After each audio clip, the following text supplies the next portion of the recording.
We're excited to share a special project we've been working on this fall.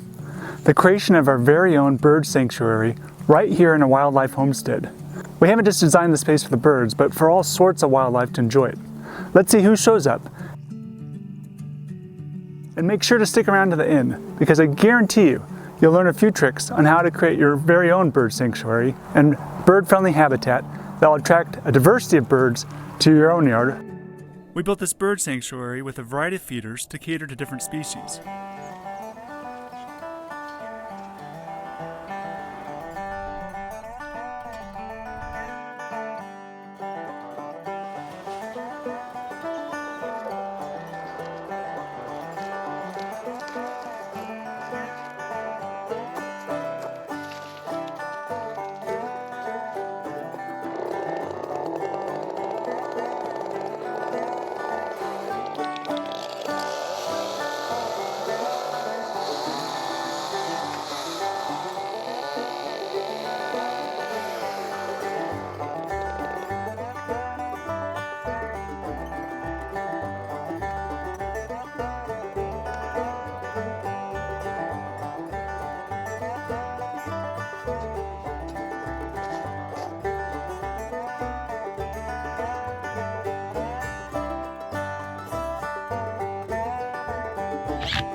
We've got hopper feeders, platform feeders, Nyjer feeders for finches, suet feeders, mealworm feeders to attract insect-eating birds, and even a high-tech smart feeder to help record some of the fun occurring in the sanctuary. And we didn't stop there. We included several water trays as bird baths, providing a critical source of hydration, especially during the recent heatwave we've had, for both the birds and mammals on the property.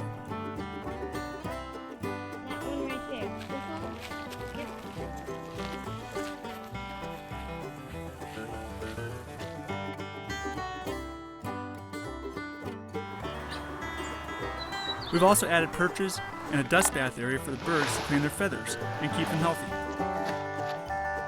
Nice.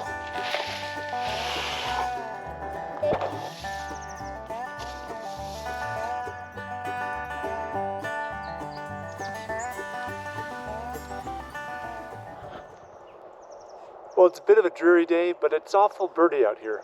I'm going to make my way over to the blind over in the bird sanctuary. I've already seen a northern flicker I could hear, and a hummingbird. There's dark-eyed juncos on the ground foraging. I can hear a white-breasted nuthatch, oak titmouse. We'll see what else we could see from over there. But yeah, just kind of fun morning to be out and enjoy the turn of the weather.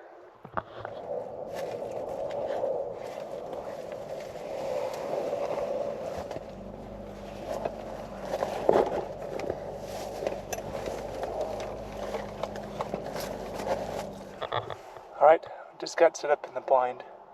I got my priorities straight, I got my coffee. And we will see what we see. Already, we've seen a diverse range of birds visiting the sanctuary. Western bluebirds, oak titmouse,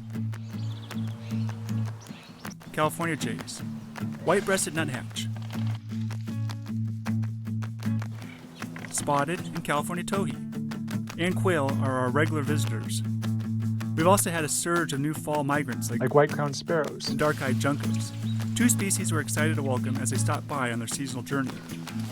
Well, we had a lot of good action in the blind. There was spotted towhee, California scrub jay, dark-eyed juncos, white-crowned sparrow, Perches. I'm trying to think of anything else of interest. Well, A lot of good birds just up close. And I think the neatest thing is just to see how they interact. The bird sanctuary isn't just about helping birds. It became a vital resource for other wildlife as well. With the intense heat wave we experienced the first 2 weeks of fall, animals like bears, raccoons, deer, skunk, and even gray foxes have been visiting regularly to get a drink from the water trays. It's been amazing to see how a small addition like this can benefit the entire ecosystem. This really goes to show how such a simple feature such as these water trays can have such a wide-reaching impact. During those first 2 weeks of fall with the temperatures soaring, water trays became a lifeline for so many creatures on our property. So how can you bring more birds and maybe even some other wildlife into your own yard this fall? Here are a few tips I found useful while building our bird sanctuary. First, your feeder station is key for all these fall migrants and winter residents in order for them to obtain the high caloric intake required for migration and survival during the cold winter months. If you can, try to incorporate a variety of feeder types, like we did, to attract different species. Hopper feeders are great for sparrows, jays, and titmice, while suet feeders can bring in woodpeckers and nuthatches more readily. If you want to attract finches specifically, make sure to include a Nyjer feeder. Lesser goldfinch and American goldfinches love them. And for those ever-elusive insectivores, such as our beloved bluebirds, try putting out a mealworm feeder. I especially like the kind where you can adjust the size for a bird or animal that can squeeze into them, reaching for the mealworms.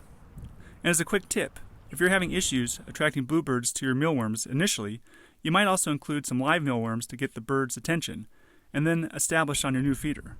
These can be purchased from any local pet store and then stored in a refrigerator. If you're not feeling that adventurous, a small drizzle of olive oil on the bagged variety of mealworms can also help attract birds, giving your dead mealworms the appearance of movement to a bird from afar. And if you fill your feeders outside, don't mind a little spillage. The ground-feeding birds like quail, dark-eyed junco, and towhee species will thank you. Like all new feeders, it will take a little time for your feeders to get established, but once the word is out, it's out. Next, don't underestimate the power of water. Even a simple water tray, like the one we repurposed from a cheap plastic plant pot bottom, can work wonders. Birds need water year-round, not just for drinking, but also for bathing, which helps keep their feathers in good condition. Moving water is likely a better attractant for birds, but they seem to like the standing water just the same. Plus, it's a lot easier to set up, not messing around with a pump, and it's inexpensive. And who doesn't like to save a little money?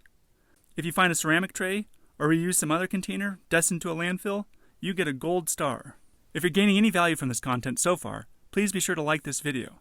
And if you haven't done so already, please consider subscribing to our channel to follow our journey as we continue to build this wildlife homestead and try to reach our goal of 1,000 subscribers. As a thanks for doing so, here's a cute video of one of my favorite backyard birds.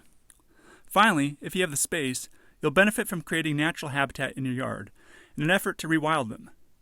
Add native shrubs, brush piles, and perches where birds can rest near your feeder station and have an area to quickly escape to when hiding from predators. The more you mimic their natural environment and use native plant species in your area, the more likely they are to stick around. We've already seen our local birds benefit from this simple project, and the diversity of species is incredible. With just a few adjustments to your yard, you too can invite a whole community of wildlife to your home and enjoy hours of fun observing them. As you can see, creating a bird sanctuary doesn't just help the birds, it helps the entire ecology of a place, including us humans. And the best part is, it's something anyone can do. So if you're looking for a way to connect more deeply with nature this year, why not start with a few feeders and a cheap water tray? You'll be amazed at the life you'll attract. And if you're still hesitant about putting out your feeders this fall or winter, check out this next video, or take a tour of our wildlife homestead. We'll see you there.